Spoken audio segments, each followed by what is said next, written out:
여러분 반갑습니다. 반도체 오빠 천만쌤입니다. 토요일 아침입니다. 새벽 시간 6시. 이제 새벽도 아닌 것 같아요. 이제 좀 환해지는 것 같아서 이른 아침이라고 봐야 할 것 같습니다. 여러분 일어나시고 천만쌤과 또 하루 한번 시작해 봅시다. 활기차게 비가 오더라도 활기차게 즐거운 마음으로 하루를 시작하면 좋을 것 같습니다. 이 사람이 이거 좀 뭔가 배운 티가 나야 하는데 간혹 보면 못 배운 티를 내는 사람이 있어요. 못 배운 티. 이 못 배운 티를 심하게 나는 사람들의 특징에 대해서 한번 짤막하게 여러분들에게 이야기를 해볼게요. 첫 번째는 도움받는 걸 당연히 여긴다. 도움받는 걸 당연히 여긴다. 무슨 일을 하든 간에 무조건 주변 사람들에게서 이 도움을 받으러 가는 거야. 이 더 큰 문제는 뭐냐? 그렇게 받는 도움에 감사를 느끼는커녕 우리끼리 뭐 이 정도도 못 해줘? 이렇게 말을 하면서 이 당연한 일로 치부한다는 거죠. 도움받는 걸 당연하게 여긴다. 이것도 참 못 배운 티를 낸다는 거겠죠. 그리고 두 번째는 입이 가볍고 싸다. 입이 가볍고 싼 사람 많죠. 내가 말한 비밀스러운 일이나 고민해서 말한 것들이 이 사람에겐 그저 술자리 안주감일 뿐이다. 그래서 다른 사람의 뒷이야기를 하는 것이 이 사람의 유일한 낙이라 하는데 이런 사람도 좀 기피해야 할 인물이겠습니다. 세 번째는 주목 안 받으면 죽는 병에 걸렸다. 어떤 자리에서든 주목받기 위해서 애쓰는 사람이 있어요. 뭔가 허세를 부린다거나 없는 일을 부풀려 자랑하는 건 기본이고 관심을 끌기 위해서 다른 사람의 험담을 한다거나 깎아내리는 등의 일을 서슴지 않는 사람이 또 있다는 거죠. 그리고 네 번째는 다른 사람의 멘탈을 빨아먹고 사는 사람이 있어. 멘탈을 빨아먹어요. 이 다른 사람이 열심히 일궈낸 일을 무시한다거나 그 다른 사람의 재능이나 능력을 폄하하는 방법으로만 자신의 자존감을 세울 줄 아는 거죠. 이런 사람 곁에 있으면 나도 모르게 주눅이 들어요. 그리고 부정적인 생각에 결국은 빠져들게 되는 거겠죠. 다섯 번째는 남 열심히 하는 꼴을 못 보는 거야.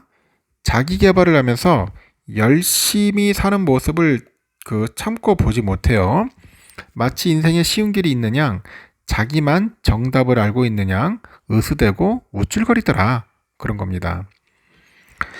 여러분은 결국 여러분 곁에 있는 사람을 닮게 되어 있어요. 그 사람과 여러분이 아무리 친밀한 관계라고 하더라도 이렇게 부정적인 영향을 미치는 사람을 계속해서 곁에 두는 것은 둘이 함께 사지로 들어가는 것과 다를 바 없다는 겁니다. 그래서 인생을 지혜롭게 산다는 것은 결국은 뭐냐? 그 자신의 주변에 좋은 사람을 남기는 겁니다. 좋은 사람을 남기십시오. 좋은 사람. 여러분을 함부로 판단하고 약간 부정적인 기운으로 채우는 사람을 굳이 가까이에 두지 말라는 겁니다. 그런데 간혹 보면은 좀 가까운 사람이 보니까 이 뭔가 좀 사상이 항상 불순해, 부정적이고 그렇습니다. 부정적이다. 항상 뭐 반대야, 반대. 반대를 위한 반대만 하는 거야. 긍정적이지 않고 사람이 좀 긍정적이어야죠. 그래야지 좋은 에너지를 받는데 늘 불만 많고 불평하고 부정적이고 이런 사람들은 절대로 여러분들 어울리지 마십시오. 여러분의 길을 빼앗길 수 있습니다. 그냥 천만쌤 같은 사람이 좋아요. 항상 긍정적이고 초긍정 아닙니까? 일단은 봅시다. 하이닉스가요, 그 세계 1등 파운드리 기업이죠. TSMC하고 이 차세대 고대역폭 메모리 HBM을 공동 개발한다고 합니다. 제가 전날에도 한번 언급을 했는데 일단은 수요가 폭발적으로 늘어나고 있는 그 AI 반도체를 둘러싼 경쟁 구도가 이 삼성 대 비삼성, 삼성 대 비삼성이야. 이 비삼성 그렇게 그 구도로 가는 것 같아요. 경쟁 구도가 흘러가는 것 같습니다. 하이닉스는 최근에 대만 타이페이에서 TSMC하고 기술 협력 양해각서 MOU를 체결했대요. 26년에 양산 예정인 HBM4를 공동 개발하고 첨단 패키징 기술 협력도 강화하는 것이 골자인데 하이닉스는 TSMC랑 협업을 통해서 메모리 성능의 한계를 돌파할 거라고 합니다.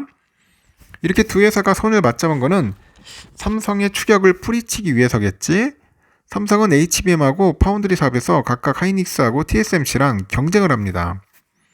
이게 하이닉스는 TSMC의 첨단 파운드리 공정을 활용을 해서 HBM의 두뇌 역할을 하는 그 베이스 다이 성능을 개선할 겁니다. 베이스 다이. HBM은 그 베이스 다이 위에다 그 D램 칩을 쌓아 올리는 식으로 만드는데, 이 베이스 다이 성능을 끌어올리려면은 첨단 파운드리 공정으로 이제 제작을 해야 한다고 합니다.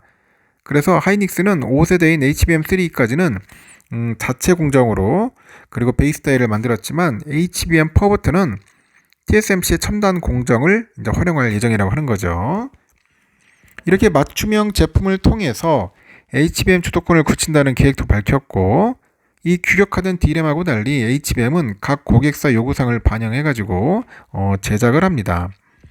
TSMC 첨단 파운드리 공정을 활용하기로 한 것은 엔비디아 등 그 설계 회사의 요구사항이 늘어난다는 걸 반영한 측면도 있겠죠. 최고 성능의 HBM4를 개발한다는 것은 물론이고, 이 맞춤형 메모리 경쟁력을 높여서 이 토탈 AI 그 메모리 프로바이더가 되겠다고 언급을 하는 것 같아요.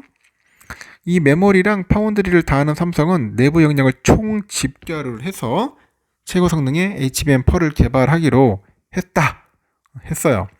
이를 위해서 메모리 사업부, 파운드리 사업부, AVP 사업팀 이렇게 참여해가지고 HBM 원팀 TF 이걸 꾸렸습니다. HBM이 퍼의 승부처인 베이스 다이 제작은 파운드리 사업부가 맡는다고 합니다. 이제 두 번 질 수 없다. 이제 한 번으로 끝내야겠죠. 실수는. 그리고요. 지난 몇 개월간 파운드리 산업에 대한 전망은 약간 장밋빛 일색이었어요. 현재 보니까 AI 시장이 열리다 보니까 이 그래픽 처리 장치죠. GPU. 이 GPU 같은 AI 반도체를 만들어달라는 주문이 이제 폭발하는 것 같은데, 세계 1위 TSMC가 지난 1월에 올해 파운드리 시장이 20% 성장할 것이라고 한 것도 이런 전망에 힘을 이제 보탠 겁니다. 이 반도체 공급난으로 연평균 26%씩 성장한 2020년에서 22년 슈퍼 호황이 지연될 수 있다는 이야기 같아요. 하여튼 이랬던 분위기가 석 달 만에 싹 바뀝니다. AI는 여전히 펄펄 날지만은 이 스마트폰, 자동차, PC용 칩 주문이 기대에 못 미친다네요. 파운드리 기업들은 장비 투자를 줄이고 신규 라인 가동 시점을 늦추다 보니까 중장기 생산 그런 전략을 조정합니다. 그 파운드리 업황의 둔화를 우려해가지고 이제 불을 지핀 게 TSMC예요. 지난 18일 날 컨퍼런스 콜에서 약 20%로 잡은 올해 파운드리 성장률을 10% 중후반으로 하향 조정했고, 세계 파운드리 시장의 60% 이상을 차지하는 TSMC의 전망치 수정에 시장은 충격받았고요. 이날 주요국 증시에서 반도체주는 동반 급락합니다. 그동안 10나노미터 이상의 레거시 파운드리에 대한 업황 둔화 신호는 곳곳에서 감지됐고, 가팔랐던 전기차 성장세가 꺾이면서 그 레거시 공정을 활용하는 자동차용 칩 주문이 줄어든 탓이죠. 이 레거시 공정의 비중이 높은 중국 파운드리 기업들이 수요 감소에 저가 공세 펼치고, 그리고 그 수익성에도 빨간불이 켜져요. 21년에 100%에 육박했던 DB하이텍하고 SK 키파운드리 같은 국내 레거시 파운드리 기업들의 가동률이 최근에 70%까지 70% 수준까지 떨어졌습니다. 이 레거시 파운드리에서 이 시작한 업황 둔화 움직임이 이제는 최첨단 공정으로 옮겨 붙는 모양새입니다. 애플 등이 주문하는 최첨단 칩 물량이 줄면서 TSMC의 최첨단 공정이 차지하는 매출 비중은 지난해 4분기 15%에서 올 1분기 9%로 떨어졌고, TSMC도 이런 점을 인정했고요. AI를 제외한 다른 분야 주문이 살아나지 않는다고 하죠. 그래서 TSMC CEO가 스마트폰 시장은 점진적인 회복세를 보이고 있고, PC는 회복수가 더디다. 그리고 일반 서버 시장은 살아나지 않고 자동차 재고는 계속 늘고 있다. 그런 얘기를 합니다. 글로벌 경기 불확실성이 커지고 있다는 점, 이 파운드리 업계는 악재인데, 러시아 우크라이나 전쟁에 이어서 이란과 이스라엘도 전면전 앞두고 있고, 글로벌 소비 시장에 부정적인 영향을 주는 미국의 고금리가 장기화되는 모양새죠. 공급 과잉 우려도 커지고 있어요. TSMC가 미국과 일본에 최첨단 공장 4개를 추가로 건설하기로 했는데 삼성과 인텔도 미국에 각각 2개 이상의 파운드리 공장 신규 짓죠. 일본의 그 파운드리 기업 있어요. 그 라피더스도 홋카이도에 공장 짓네요. 향후 5년간 10개 안팎의 파운드리 공장이 새로 생기는 겁니다. 이렇게 TSMC, 삼성전자 등 파운드리 업체들은 신규 투자를 줄이고 그 업황 둔화에 대비를 하고 있는 겁니다. 파운드리의 필수 장비죠. 네덜란드 ASML 그 EUV 신규 수주액이 지난해 4분기에 56억 유로에서 올 1분기에는 6억 5,600만 유로로 88.4% 감소한 데서 확인이 되었다고 합니다. 하여튼 뭐 이렇게 상황이 썩 좋지는 않은 것 같아요. 보니까. 그리고 삼성이 첨단 인공지능 반도체죠. 그 5세대 HBM인 HBM3 이 제품을 이르면 올해 상반기 중에 엔비디아에 납품을 하는데 업계에서도 삼성의 HBM3 제품의 납품 시기를 올해 3분기 말이나 4분기 초로 예측을 했고요. 이보다 시기가 훨씬 또 앞당겨지는 셈이죠. 현재 HBM 시장을 주도하는 하이닉스가 글로벌 1위 파운드리 기업이죠. 대만 TSMC랑 협업을 해서 6세대 HBM이죠. HBM4 개발에 착수했는데요. AI 반도체 시장을 둘러싼 거인들의 전쟁이 한층 격화될 것 같습니다. 반도체 업계에 따르면 삼성과 HBM3 샘플과 관련해서 엔비디아의 테스트가 마무리 단계에 접어들었고 삼성은 HBM3의 그 8단 제품과 함께 업계 최초로 개발한 12단 샘플을 엔비디아에 동시 제공합니다. 그래서 막바지 승인을 기다리고 있어요. 특히 8단 제품에 비해서 상대적으로 우월한 경쟁력을 확보한 그 12단 제품에 대해 삼성에 대한 기대감이 높아요. 그런 이야기가 있어요. 12단은 업계 최대 용량이죠. 36GB 제품인데 24기가짜리 D램 칩을 실리콘 관통 전극 기술로 12단까지 적층해서 제작을 합니다. 젠슨 황 CEO가 지난달 미국 세너제이에서 그 개발자 컨퍼런스죠. 여기에 삼성전자 부스에 친필로 젠슨 어프로브드라는 글을 남겼던 제품도 12단입니다. 그 황 CEO는 지난 15일에 삼성의 미국 텍사스주 테일러 공장 투자 계획 발표와 관련해서 삼성전자 테일러 공장과 함께 삼성과 오랜 파트너십을 지속하게 돼서 기쁘다 언급을 해요.